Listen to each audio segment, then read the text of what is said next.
어두운 밤, 바람은 차갑게 불고 있었다.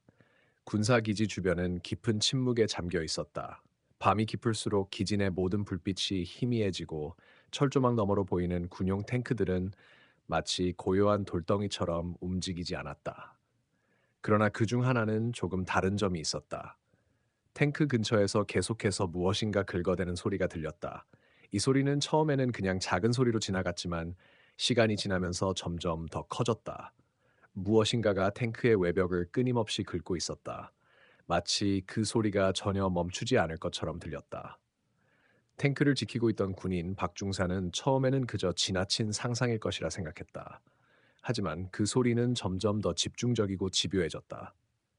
다른 군인들은 아무런 반응을 보이지 않았지만 박중사는 이상한 느낌을 떨칠 수 없었다. 그는 탱크를 향해 한 걸음 다가갔다. 그때 군용개 한 마리가 탱크 근처에서 계속해서 몸을 비비고 긁고 있었다. 그 개는 마치 아무런 이유 없이 그런 행동을 하는 것처럼 보였지만 그 표정은 심상치 않았다. 강렬한 긴장감이 느껴졌다. 이게 뭐지? 박중사는 생각했다. 그 개는 그저 장난치는 게 아니었다. 그것은 무엇인가를 감지한 것처럼 보였다. 그는 즉시 탱크의 주변을 살펴보았다. 아무리 봐도 이상한 점은 없었다. 그런데 그 개는 여전히 탱크 근처에서 멈추지 않고 긁어댔다. 박중사는 순간적으로 한 가지 생각이 떠올랐다. 그가 군인으로서 훈련을 받으면서 배운 것 중 하나는 바로 직감이었다. 직감은 때로는 정확한 정보를 제공한다.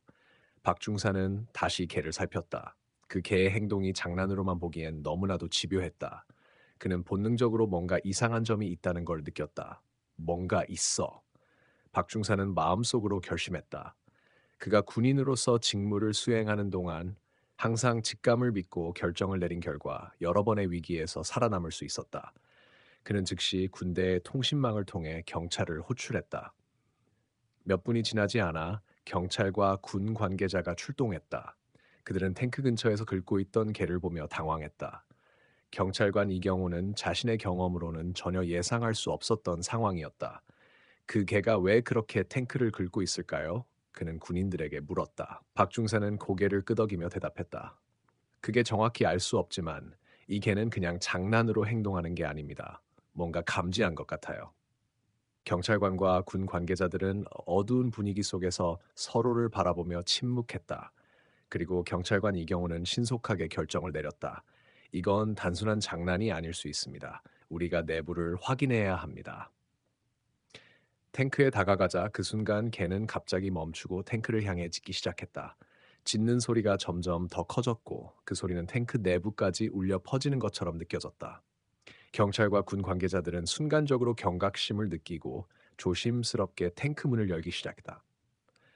그리고 그들이 탱크 문을 열었을 때 그 안에서 그들은 상상할 수 없는 충격적인 것을 발견하게 된다. 탱크 문이 열리자 그 안에서 냉기와 함께 미묘한 쇠 냄새가 퍼져나왔다. 경호와 박중사는 숨을 죽이며 탱크 안을 살펴보았다. 탱크 내부는 예상보다 훨씬 더 어두웠고 불빛이 희미하게 비치는 곳에서 군복을 입은 두 명의 군인이 움직이는 모습이 보였다. 그들은 이미 무엇인가를 감지한 듯 경계하는 눈빛을 보였다. 여기서 뭐 하는 거냐? 경호가 첫 번째로 입을 열며 그들에게 다가갔다. 우리도 모르겠습니다, 경찰관님. 한 군인이 손을 들며 말했다. 우리는 이 탱크를 점검하려고 했는데 갑자기 이 개가 계속해서 문을 긁기 시작했습니다. 이상해서 확인하려 했는데 안에 뭐가 있는지 알 수가 없어요. 뭔가 이상해요. 박중사가 말을 이었다. 이 개는 단순히 장난치는 게 아니었습니다. 무언가를 감지한 거예요. 경호는 탱크 내부를 한 번 더 주의 깊게 살펴봤다. 그러고는 천천히 몸을 낮추며 탱크 안쪽을 탐색하기 시작했다. 그의 눈은 어두운 공간을 따라 민감하게 움직였고 갑자기 그의 시선이 한 곳에 멈췄다. 그곳은 탱크의 가장 깊숙한 구석이었다. 작은 금속 상자가 하나 놓여 있었고 그 위에는 아무런 표식도 없었다. 그러나 그것은 다른 것들과 확연히 달랐다. 경호는 상자 앞에 다가가며 조심스럽게 손을 뻗었다. 이건 뭐지? 그는 속으로 중얼거리며 상자를 열기 시작했다. 상자는 꽤 무겁고 강한 자석이 달린 듯한 느낌이 들었다. 마침내 상자 뚜껑이 열리자 그 안에서 놀라운 발견이 기다리고 있었다. 상자 속에는 작은 전자기기들이 여러 개 있었다. 그러나 그 중에서도 가장 눈에 띄는 것은 여러 개의 작은 화면이 달린 장치였다. 죄송합니다. 요청하신 작업을 완료할 수 없습니다. 뭔가가 우리를 쫓고 있는 것 같아. 누군가 아니면 뭔가. 그의 말이 끝나기 무섭게 탱크 한쪽 벽에 설치된 화면이 깜빡이며 강렬한 빛을 발했다. 화면에 비춰진 것은 복잡한 지리적인 지도였다. 그리고 지도 위에는 여러 개의 빨간 점들이 깜박이고 있었다.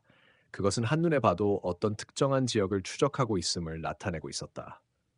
이건 위치 추적 시스템이야. 경호가 짧게 말했다. 누군가 특정한 위치를 추적하고 있다는 뜻이다. 박중사는 잠시 망설이다가 다시 말했다. 그럼 이 탱크 안에 그 위치를 추적하는 중요한 정보가 있다는 말인가? 경호는 고개를 끄덕였다. 그렇다. 그리고 이 기계들, 이것들이 그 정보를 전달하는 장치일 수 있다.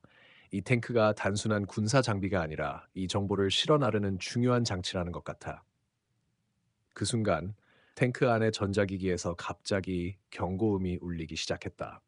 화면에 나타난 빨간 점들이 빠르게 움직이기 시작하며 한 점이 다른 점과 충돌하는 순간 탱크 내부가 순간적으로 흔들렸다. 경호는 탱크의 흔들림에 몸을 움츠리며 소리쳤다. 이건 이상하다. 누군가가 이 정보를 추적하고 있다면 지금 우리를 감시하고 있을지도 몰라.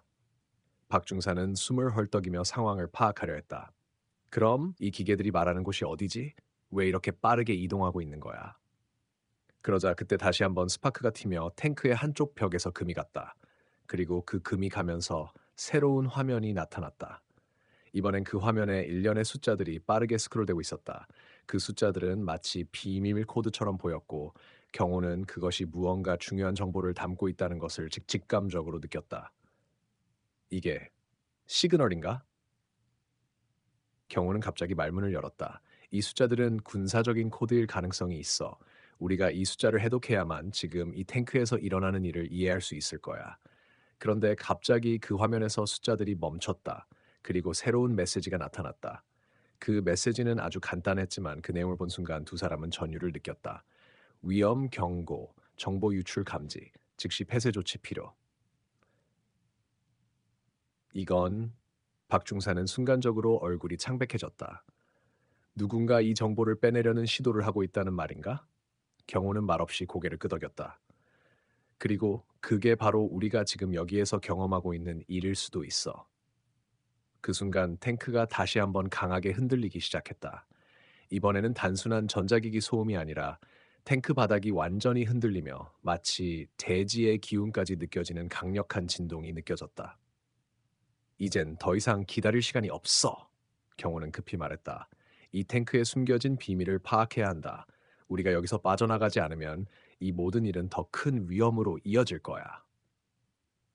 박중사는 숨을 깊이 들이쉬며 다시 한번 결단을 내리려 했다. 그들이 직면한 상황이 점점 더 위험해지고 있다는 사실을 깨달았기 때문이다.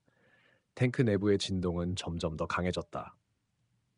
경호와 박중사는 발밑에서 느껴지는 지진처럼 흔들리는 감각에 몸을 움츠리며 서로를 바라보았다. 이제 탱크가 단순한 군사 장비가 아니라 그들의 생명을 위협하는 거대한 함정으로 변해버린 것처럼 느껴졌다. 이건 더 이상 단순한 사고가 아니야. 경호는 숨을 헐떡이며 말했다. 이 탱크 안에 숨겨진 무언가가 이 모든 상황을 만든 거야. 박중사는 고개를 끄덕이며 고개를 돌려 화면을 다시 살펴보았다. 화면에 뜬 숫자들과 코드들은 여전히 미해결 상태였다. 그 숫자들은 급히 지나갔고 그 안에 숨겨진 의미를 풀기에는 시간이 부족했다. 경고 메시지가 계속 뜨고 있어. 이제 탱크 내부의 시스템이 고장나고 있는 걸까? 박중사는 긴장된 목소리로 말했다. 하지만 그게 아니라면 우리가 찾은 기기와 연결된 것들이랑 관련이 있을지도 몰라. 경호는 팔짱을 끼고 잠시 생각했다. 맞아, 우리가 처음에 본 그 전자장치들, 아마 그게 탱크 내부의 시스템을 조작하고 있거나 그것을 통제하고 있는 거야. 하지만 누가 이런 일을 벌였고 그 의도가 뭐지? 그때 갑자기 탱크 바닥에서 금이 가는 소리가 들렸다. 그 소리는 점점 커지면서 탱크 내의 진동을 더욱 강하게 만들었다. 그 진동이 멈추지 않자 두 사람은 동시에 고개를 돌려 벽을 바라보았다. 이건 더 이상 참을 수 없어. 경호는 숨을 내쉬며 말했다. 이 탱크가 다시 작동하기 시작하면 우리는 더 이상 빠져나갈 수 없을지도 몰라.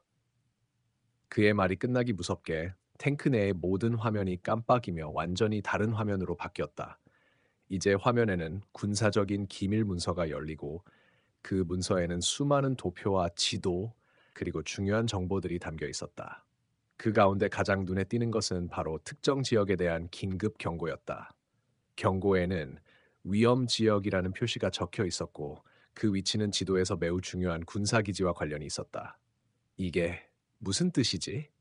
박중사는 떨리는 목소리로 그 정보를 읽었다. 이 지역이 왜 위험한 거지? 경호는 입술을 깨물며 그 정보를 한 번 더 살펴봤다. 이 지역은 군사기지 근처에서 일어날 수 있는 폭발적인 사건을 예고하는 것 같아 모든 일이 연결되고 있어.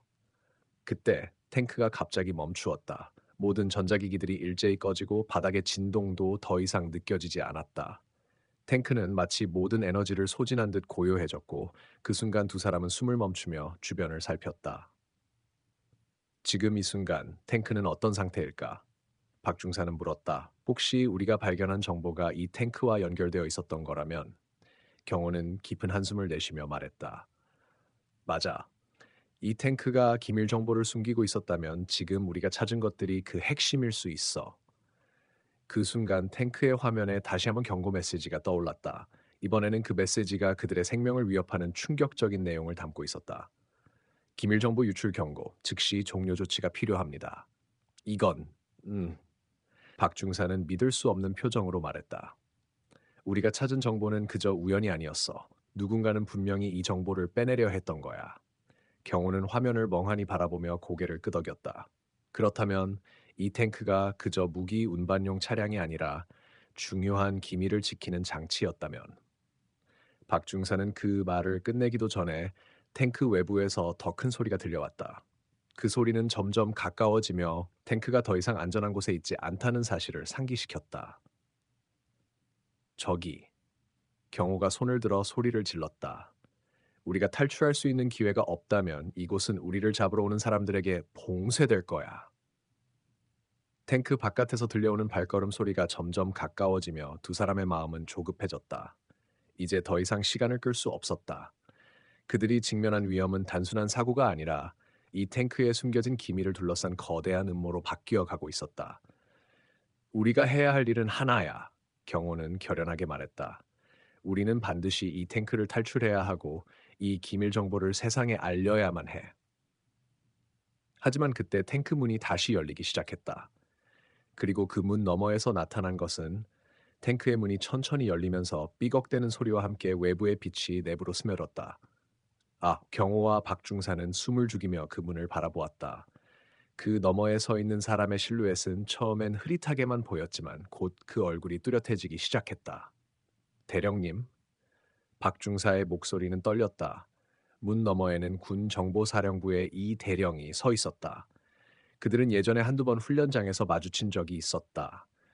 그러나 지금 그의 얼굴은 예전과는 달리 차갑고 굳어 있었고 무언가를 결심한 눈빛이었다. 여기서 뭘 하고 있지? 이 대령은 낮고 단호한 목소리로 물었다. 그의 뒤에는 검은 제복을 입은 군 특수부대 요원들이 줄지어 서 있었다. 탱크에서 이상한 신호가 감지되어 조사 중이었습니다. 내부에서 중요한 기밀 정보를 발견했습니다. 경호가 침착하게 답했다.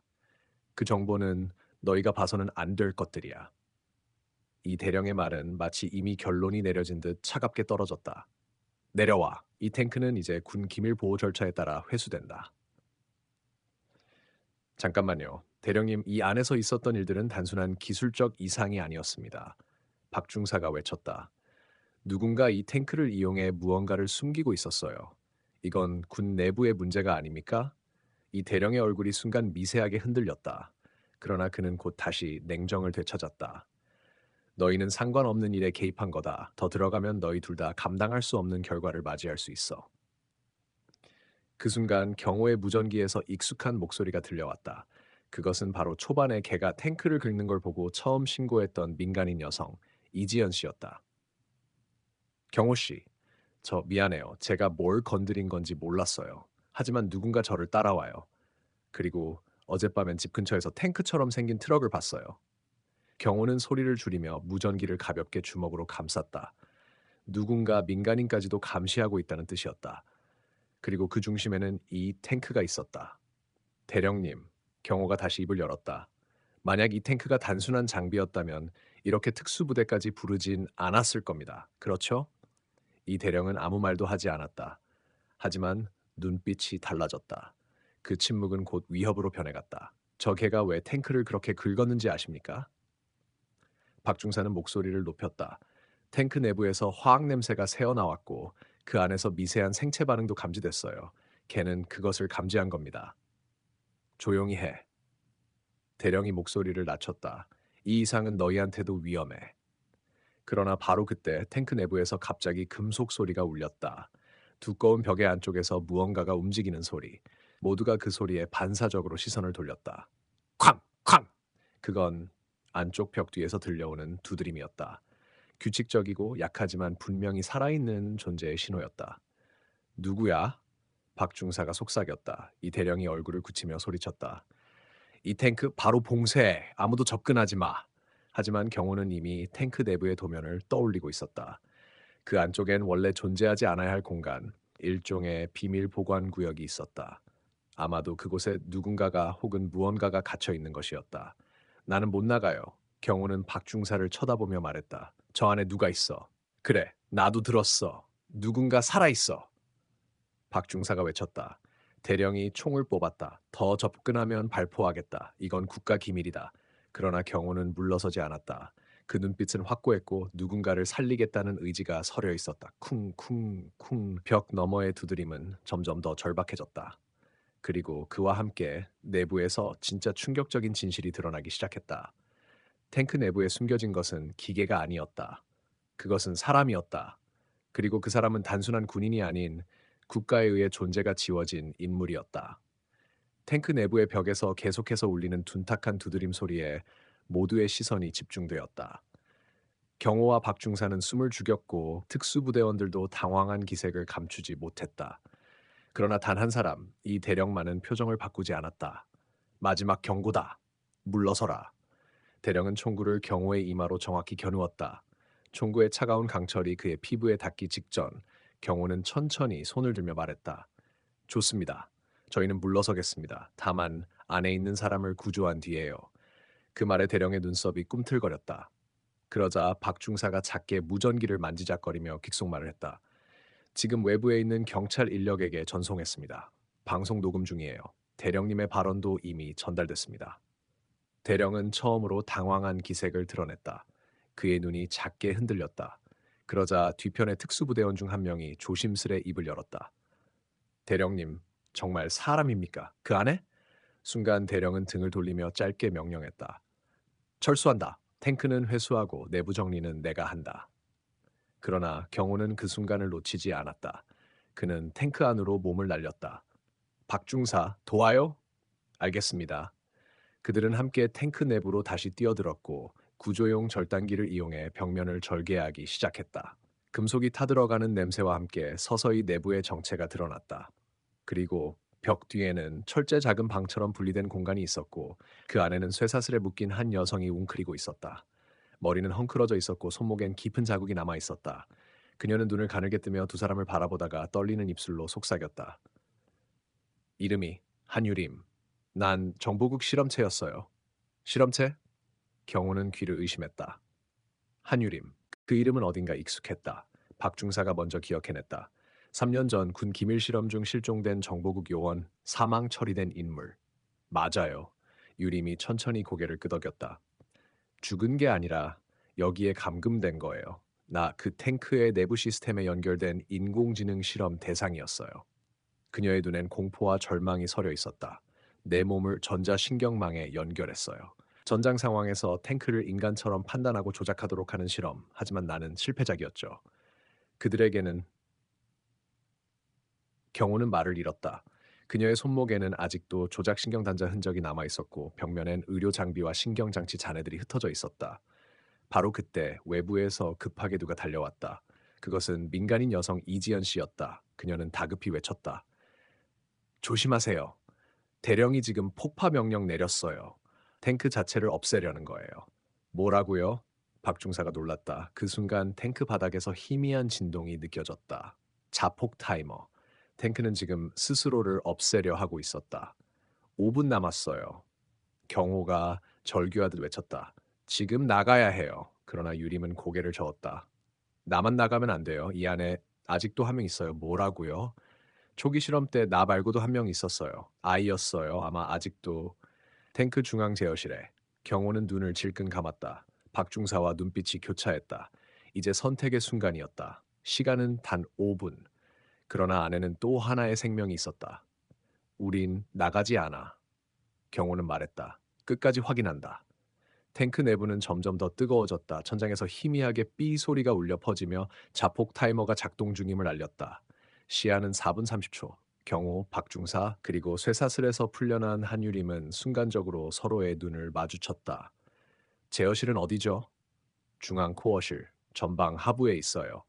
작은 통로를 지나면 유림의 말이 끝나기도 전에 경호는 몸을 돌려 좁은 구획 통로로 뛰어들었다.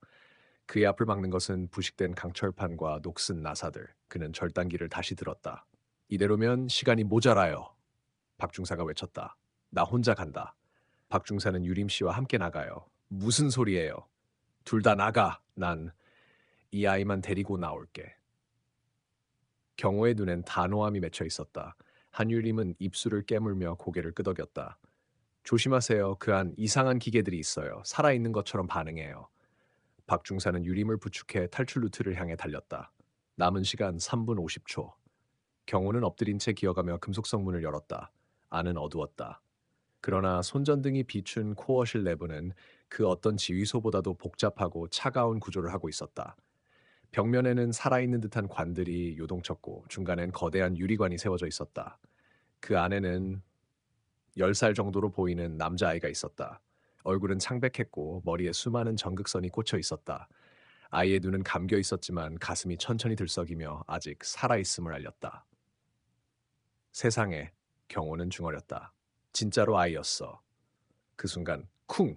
뒤편에서 강철벽이 닫혔다. 경호가 돌아보자 어둠 속에서 누군가 걸어 나왔다. 이 대령이었다.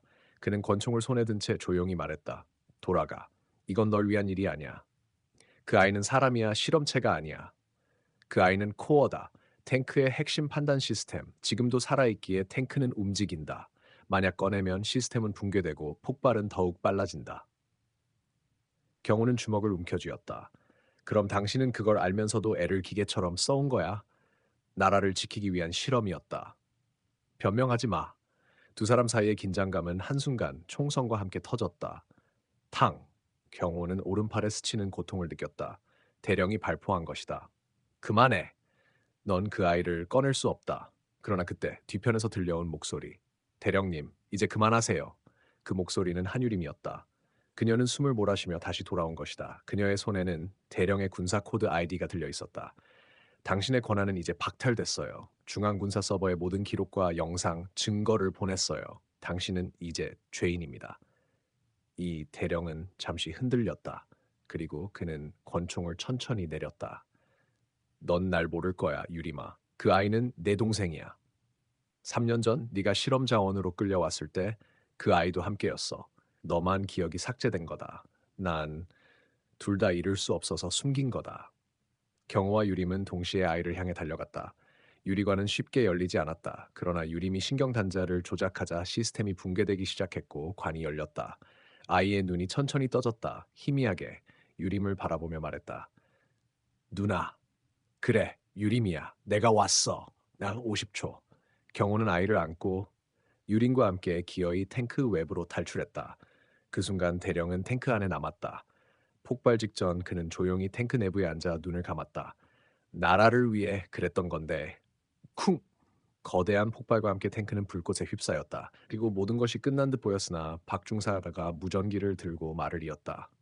끝난 게 아닙니다. 시스템 백업이 있었습니다. 또 다른 장소가 있습니다. 경호가 고개를 들었다. 또 누군가 갇혀 있다는 겁니까? 계속 슬레두시 체스트? 폭발의 여진이 끝난 뒤 한동안 모든 것이 정지된 듯했다. 굉음 속에서 살아남은 이들은 서로의 숨소리를 확인하며 안도의 한숨을 내쉬었지만 박중사의 말은 그 평화를 단숨에 무너뜨렸다. 다른 장소에 백업이 있다고 했습니다. 경호는 이를 악물었다. 어디죠? 박중사는 무전기에 데이터를 입력했다. 위성 추적 장비가 자동으로 감지한 신호입니다. 정식 군 기지가 아닌 비인가 민간지대 강원도 폐광 근처입니다. 거기 나도 기억이 있어. 한유림이 떨리는 목소리로 말했다. 내가 눈을 떴던 곳, 검은 방, 아무것도 없던 차가운 바닥. 경호는 주저없이 말했다. 지금 당장 출발하죠. 폐광까지의 길은 험난했다. 산길을 따라 눈 덮인 오솔길을 SUV로 뚫고 지나 그들은 결국 GPS 신호가 끊기는 지점에 도착했다. 주변은 음산했고 짙은 안개가 발끝을 감쌌다. 폐광의 입구는 녹슨 철문으로 막혀 있었다. 하지만 이상하게도 전자자물쇠가 최신형이었다. 군 기밀 시설이라는 증거네요. 박중사가 중얼이며 손목 단말기를 꺼냈다. 혹시 몰라 해킹 툴을 준비해뒀어요. 30초만 주십시오. 찰칵, 잠금 해제. 문이 열리자 안에서는 싸늘한 공기가 흘러나왔다. 그들은 광산의 깊은 통로를 따라 내려갔다. 발밑에 물은 얼어 있었고 벽에는 전선과 카메라가 빼곡히 설치되어 있었다. 깊숙한 곳 철문 하나가 또 그들을 막았다. 중앙 제어구역. 여기서부터는 기록조차 없습니다. 철문을 열자 그곳에는 상상을 초월하는 광경이 펼쳐졌다. 거대한 돔 형태의 실내, 벽면엔 수십 개의 유리관이 정렬되어 있었고 각각의 관 안에는 사람들이 누워 있었다. 남녀노소, 심지어는 어린아이까지 모두 인공호흡기와 전극에 연결되어 있었다. 그들은 눈을 감고 있었지만 심박수는 정상, 살아 있었다. 세상에, 이건 그냥 실험이 아니라 신경 클러스터를 만들려는 시도야. 박중사가 분석했다. 여러 인간의 뇌를 하나의 네트워크처럼 연결해서 집단 인공지능으로 쓰는. 경호는 경노했다. 이게 사람한테 할 짓입니까? 그때 정면의 유리벽 뒤에서 누군가 이들은 모두 선택받은 이들입니다. 쓰레기처럼 버려진 노숙자, 범죄자 가족의 유기아동, 병들어 사회에서 배척당한 존재들. 우리는 그들에게 의미 있는 역할을 준 것입니다.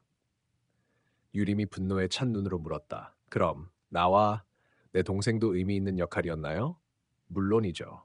윤 박사의 눈빛이 차갑게 빛났다. 그 아이는 특별했어요.